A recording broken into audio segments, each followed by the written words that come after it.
बच्चों, आज हम पढ़ेंगे व्याकरण और व्याकरण में हम पढ़ेंगे अध्याय 4। अध्याय 3 हम व्याकरण में नहीं पढ़ रहे हैं अभी, क्योंकि अध्याय 3 में क्या है, आपका संधि दी हुई है। तो संधि को इतना पढ़ना इतना आसान नहीं है।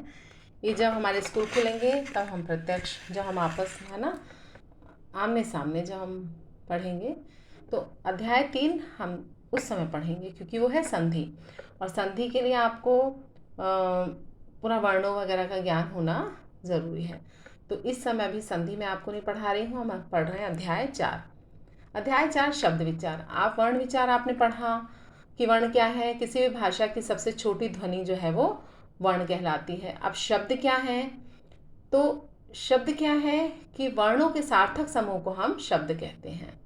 सार्थक समूह इसलिए कहा गया है क्योंकि आपने ऊपर आप पहली लाइन देख रहे होंगे, तो उसमें जैसे कुछ अव्यवस्थित शब्द दिए हुए हैं, जैसे कि आप देख रहे होंगे, इसको देखिए, त्रधा, तस्कपू। तो ये त्रधा नहीं होगा, ये होगा त्रच्छा, क्योंकि छात्र, इसको हम सीधा करते हैं तो क्या आता है, ये छात्र आता है।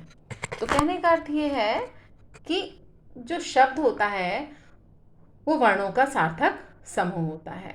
ठीक है ना। सार्थक मतलब जिसका कि कोई अर्थ निकल रहा हो। लेकिन कभी कभी निरर्थक शब्द भी वाक्य में प्रयुक्त होते हैं, वो आपको मैं बताती हूँ। जैसे कि अपन कहते हैं ना, चाय वाय, भाई चाय वाय ले आओ, तुमने खाना वाना खा लिया। तो चाय तो अर्थ, चाय का तो अर्थ है, लेकिन वाय का कोई अर्थ नहीं है। तो निरर्थक शब्द भी होते हैं। निरर्थक शब्द वे जिसका कि कोई अर्थ नहीं होता है ना। और खाना वाना, तो खाना का अर्थ है, लेकिन वाना का कोई अर्थ नहीं है। तो लेकिन बस ये है कि वो दूसरे शब्द को सहारा सा देते हैं, जबकि वो निरर्थक है, उसका कोई अर्थ नहीं है। तो पहली बात तो हमें ये जाननी है कि शब्द क्या है, क्योंकि हम शब्द विचार पढ़ रहे हैं। तो शब्द क्या है कि किसी भी वर्णों के सार्थक समूह को हम शब्द कहते हैं। ये क्लियर होना हमारे लिए बहुत ज़रूरी है। उसके बाद दूसरी बात ये है कि अब दूसरा प्रश्न उठता है कि पद क्या है। तो जब कोई भी शब्द है ना, जैसे आम एक शब्द है या राम एक शब्द है, ये शब्द हैं, ये वर्णों के मेल से बने हुए शब्द हैं, है ना, सार्थक मेल। लेकिन जब यही राम, राम विद्यालय जाता है, जब यही राम वाक्य में प्रयुक्त हो जाएगा तो वो पद कहलाएगा। बहुत आसान सा है कि पद क्या है, पूछा जाता है आपसे, और बोर्ड की परीक्षा में भी आता है कि पद किसे कहते हैं। तो पद क्या है कि जब कोई शब्द वाक्य में प्रयुक्त हो जाएगा तो वो पद कहलाएगा। ठीक है ना। तो जैसे जा एक शब्द है, लेकिन मैं जा रहा हूं, जब ये शब्द जा वाक्य में प्रयुक्त हो जाएगा तो यही जा जो है वो पद कहलाएगा। तो बस सीधी सी बात है कि शब्द क्या है, ये हमने जाना कि वर्णों का ऐसा सार्थक समूह, ऐसा समूह जिसका कि निश्चित अर्थ होता है, वो शब्द कहलाता है, या वर्णों के सार्थक समूह को शब्द कहते हैं। कोई भी आप परिभाषा आसान से लिख लीजिए। अब उसके बाद है कि हम ये जानेंगे कि शब्दों का वर्गीकरण जो है वो मतलब कितने प्रकार से किया गया है ना। तो शब्दों का वर्गीकरण जो है वो 5 प्रकार से किया गया है। एक है अर्थ के आधार पर शब्दों का वर्गीकरण, वाक्य प्रयोग के आधार पर, उत्पत्ति के आधार पर, रचना या बनावट के आधार पर, या व्याकरणिक प्रकार के आधार पर। तो ये 5 आधार पर, है ना, तो वर्णों का शब्दों का वर्गीकरण किया गया है। अब पहला हम पढ़ेंगे अर्थ के आधार पर शब्द के कितने भेद होते हैं। तो अर्थ के आधार पर शब्दों का वर्गीकरण किस प्रकार किया गया है। तो अर्थ के आधार पर शब्द के 7 भेद होते हैं। 7 भेद कैसे होते हैं, कौन कौन से भेद होते हैं? एकार्थी शब्द, अनेकार्थी शब्द, पर्यायवाची शब्द, विलोम शब्द, वाक्यांश के लिए एक शब्द, श्रुति संभिन्नार्थक शब्द, और एकार्थी प्रतीत होने वाले शब्द। आपको लग रहा होगा कि तो हम करते ही, अभी मैंने शब्द भंडार में आपको समर वेकेशन में होमवर्क दिया था, तो आपने ये सब किया है ना। तो ये अर्थ के आधार पर शब्द के भेद हैं। ठीक है ना। एकार्थी, अर्थ के आधार पर तो हुआ। एकार्थी शब्द कौन से होते हैं? जिनका सामान्यतः एक ही अर्थ होता है। ठीक है। जैसे घर, घर शब्द आ रहा है, तो घर, जब घर हम बोलते हैं तो आपके सामने एक तस्वीर घर की उभर करके आती है। तो घर, पुस्तक, गाय, मित्र, ये एकार्थी, एकार्थी जिनका कि एक ही अर्थ होता है। अनेकार्थी शब्द, अनेकार्थी शब्द वे होते हैं जिन शब्दों के अनेक अर्थ होते हैं। ठीक है ना। तो ऐसे शब्द जिनका अर्थ एक से अधिक होता है वे अनेकार्थी होते हैं। जैसे कि हार, तो हार के क्या होता है, हार के कई अर्थ होते हैं। जैसे कि एक हार होता है माला, गले में पहनने जाने वाला, और एक हार होता है पराजय। उसी प्रकार से जड़, जड़ मूर्ख को भी जड़ कहते हैं, और वृक्ष के मूल को भी हम जड़ कहते हैं। बाल, बाल जो है वो शरीर का बाल, वो भी बाल होता है, और एक बालक को भी हम बाल कहते हैं। तो अनेकार्थी शब्द हुए, यहाँ पर एक शब्द के अनेक अर्थ होते हैं। पर्यायवाची शब्द कौन से होते हैं, जो समान अर्थ देने वाले शब्दों को पर्यायवाची कहते हैं। जैसे नाग है ना, नाग के समान अर्थ देने वाले शब्द जैसे सांप, सर्प, भुजंग। उसी प्रकार धन है, धन का संपत्ति, दौलत, लक्ष्मी। इसी प्रकार से जब से फूल के हम पर्यायवाची देखते हैं तो कुसुम, सुमन है ना, प्रसून। तो ये पर्यायवाची जो समान अर्थ देते हैं, ठीक है ना, समान अर्थ देने वाले शब्दों को हम समानार्थी या फिर पर्यायवाची कहते हैं। विलोम शब्द क्या है, बहुत आसान सा, विपरीत अर्थ देने वाले जो शब्द एक दूसरे से विपरीत अर्थ प्रकट करते हैं वे विलोम कहलाते हैं। जैसे कटु का मृदु हो गया, गुप्त का प्रकट हो गया, जय का पराजय हो गया, हार का जीत हो गया, दिन का रात हो गया, है ना। तो विलोम शब्द यानी कि जो विपरीत अर्थ देते हैं उन्हें हम विलोम शब्द कहते हैं। अब वाक्यांश के लिए एक शब्द, पूरा वाक्यांश होता है उसके लिए एक शब्द। चित्र बनाने वाला तो चित्रकार, भगवान को मानने वाला आस्तिक, भगवान को न मानने वाला नास्तिक, हिंसा करने वाला हिंसक, हिंसा न करने वाला अहिंसक। तो वाक्यांश के लिए एक शब्द यानी कि पूरे वाक्यांश के लिए जहाँ जो एक शब्द प्रयोग होता है ना, उसको वाक्यांश के लिए एक शब्द कहते हैं। श्रुति समभिन्नार्थक शब्द, श्रुति यानी सुनना, सम यानी समान, भिन्नार्थक यानी अलग अर्थ देने वाले, है ना। तो वे शब्द जो सुनने में तो समान होते हैं लेकिन उनका अर्थ जो होता है वो अलग होता है, अलग, है ना। तो श्रुति समभिन्नार्थक यानी सुनने में समान लेकिन अर्थ अलग। जैसे अनल और अनिल सुनने में एक समान लगते हैं लेकिन उनका अर्थ विपरीत है, वह अर्थ अलग है। जैसे अनल यानी आग, अनिल मतलब हवा, ग्रह, ग्रह मतलब नक्षत्र, गृही मतलब घर। तो कहने का अर्थ होता है कि सुनने में जो समान लगते हैं लेकिन विपरीत अर्थ देते हैं। एकार्थी प्रतीत होने वाले वे शब्द जिनका प्रयोग हम एक ही अर्थ में लेते हैं।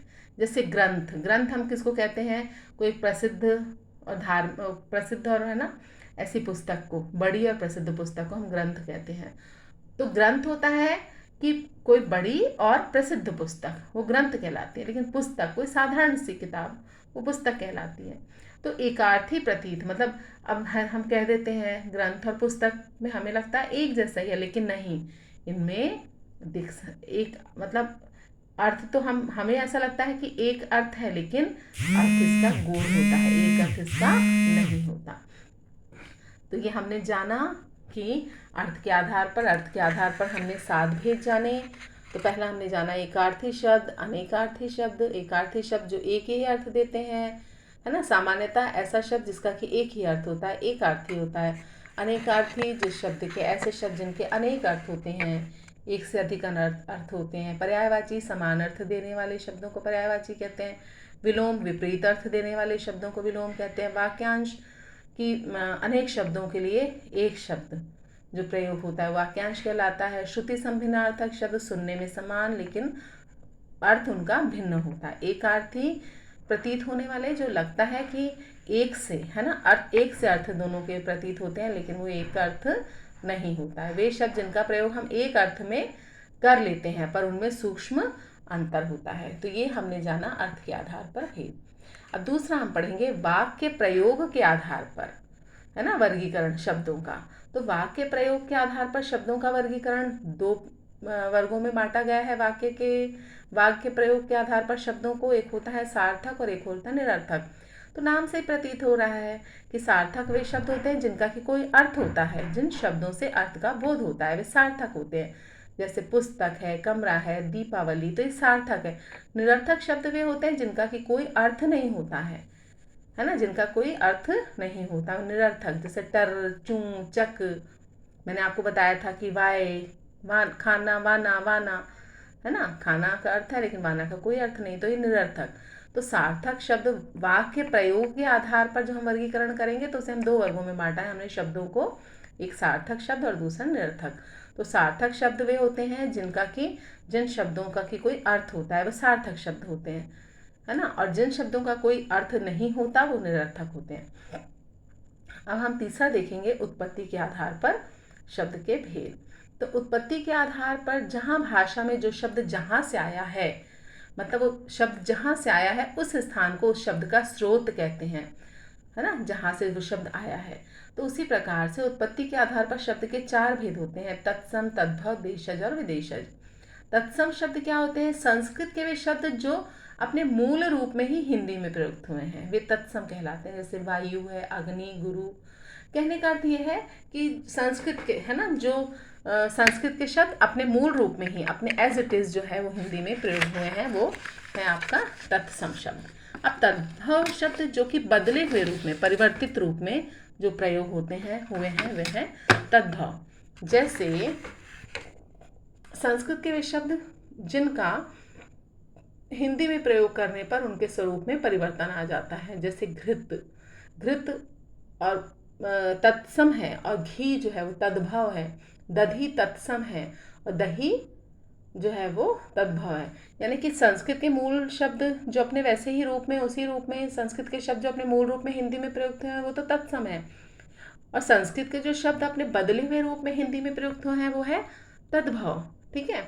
अब उसके बाद है देशज, जो शब्द स्थानीय या क्षेत्रीय प्रभाव के कारण आवश्यकता अनुसार हिंदी में आ गए हैं, है ना। कोई ऐसे शब्द होते हैं जो स्थानीय हैं या क्षेत्रीय प्रभाव के कारण हिंदी में हमने अपना लिए हैं, वो देशज होते हैं। या आम बोलचाल की भाषा के शब्द जो हिंदी में अपना लिए गए हैं, हिंदी में आ गए हैं, उन्हें हम देशज शब्द कहते हैं।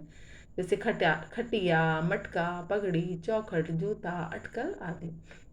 विदेशी शब्द हिंदी में प्रयोग किए जाने वाले शब्द, जो मतलब हिंदी में ऐसे अनेक शब्द हैं जो दूसरी भाषाओं से, दूसरी विदेशी भाषाओं के जो शब्द हैं जो हिंदी में अपना लिए गए हैं या हिंदी में प्रयोग हुए हैं, उन्हें हम विदेशी या विदेशज शब्द कहते हैं। तो उसमें हमने अंग्रेज़ी भाषा से लिया हुआ है शब्द, फारसी से लिए हैं, अरबी से लिए हैं, तुर्की से लिए हैं, पुर्तगाली। तो इन भाषाओं से, विदेशी भाषाओं से हमने हिंदी में शब्द लिए हैं, तो वो कहलाते हैं विदेशी। इसी प्रकार से संकर शब्द होते हैं। संकर शब्द क्या होते हैं? जो दो विभिन्न भाषाओं से जो हमने शब्द लिए हैं, जैसे कि रेलगाड़ी, तो रेल इंग्लिश का, अंग्रेजी का शब्द है, और गाड़ी जो है वो हिंदी का है। ठीक है। इसी प्रकार से पानदान, तो पान जो है वो हिंदी का शब्द है, लेकिन दान जो है वो फारसी शब्द है। तो ये हो गया आपका संकर शब्द। तो आज हमने इतना जाना। हमने जाना कि अर्थ के आधार पर शब्द के कितने भेद होते हैं, वाक्य प्रयोग के आधार पर शब्द के कितने भेद होते हैं, और उत्पत्ति के आधार पर शब्द के कितने भेद होते हैं। हम पढ़ रहे हैं शब्द विचार। तो आज के लिए इतना ही काफ़ी। आशा है आपको ये समझ में आ गया होगा। कल हम इसके आगे का देखेंगे।